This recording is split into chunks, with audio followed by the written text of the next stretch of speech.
My fellow Kenyans,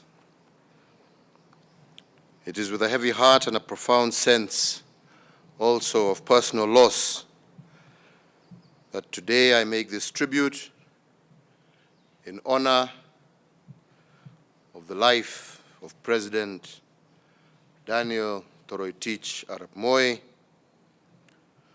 who rested in the early hours of Tuesday, the 4th of February, 2020. Today,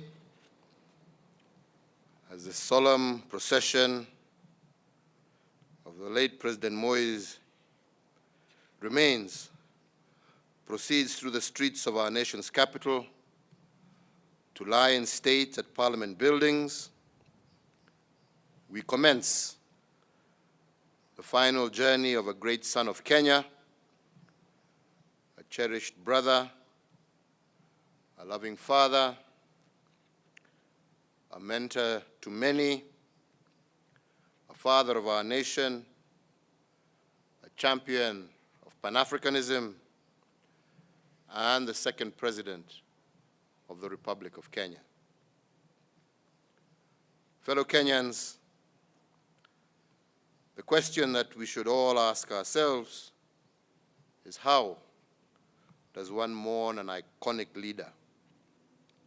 A leader who spent almost his entire life in the service of our nation and whose story of heroism, sacrifice, and service began in the pre-independence era. How is a man who achieved so much more than is expected in a lifetime be celebrated? What would be a befitting send-off or a national honor for a man who built Kenya in large by the works of his hands? A man who, together with other iconic leaders, helped shepherd our country out of the shackles of colonial rule and into the freedom and self-determination of our modern independent state. How else can a grateful nation celebrate the life of a man whose calm and steady hand reassured a young nation and her allies during the peaceful transition into the second administration?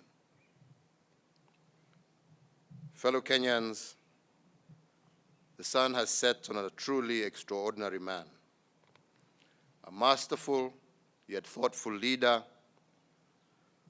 a suave yet firm diplomat, one who served the nation with dignity and honor, one whose wisdom and diplomatic finesse kept Kenya both relevant and neutral, even as the whole world was in the grips of the Cold War. A passing cloud that served with distinction for 24 years, a decisive and courageous commander-in-chief of formidable achievements, who chose well and always put his country first.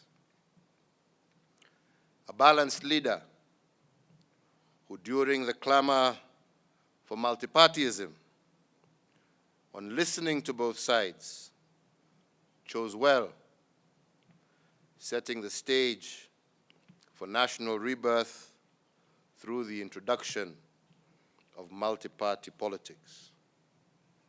A tactful leader who, during the quest for a new constitutional order, listened and quietly chose what was best for our country. A visionary leader who in 2002, when his party and I, as their candidate, lost the presidential election, left office with a gracious last word of advice to those who thereafter took up the heavy responsibilities that he had borne for a quarter of a century. Fellow Kenyans, today we celebrate the life of a patriot who, wherever in Kenya he found himself, he would calm fears and raise the hopes of everyone who heard him. No part of Kenya was strange to him, and nor were her citizens. Deep in his DNA, he understood and prized our culture and national character. To his last day in the office as president, he remained committed and ready to defend Africa and her people. He believed deeply that we had the answers to the questions that troubled our continent. Our nation is not alone in mourning the passing of President Daniel Toroitich arap Moi. The whole of Africa is mourning with us. We continue to receive messages of sympathy and admiration for the life and service of Mzee Moi from around the world. We celebrate the life of a teacher who taught for life and a mentor to many, including myself. One whose ingenuity bequeathed our nation many, many projects. President Moi was a mortal man whose works and legacy will remain immortal. The Republic of Kenya, the community of East Africa, and the great continent of Africa bears his indelible mark, which I am convinced will endure long into the future.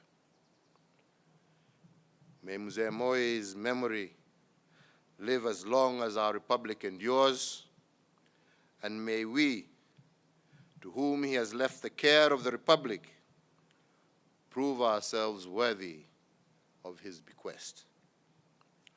We commit Mzee Moi's soul to the Almighty God, thanking the Creator for sending to us his servant, who after nearly a century of selfless and steadfast service now rests in his glory and his well-deserved reward. May God bless you all. May God bless our beloved Kenya, and may God bless Africa.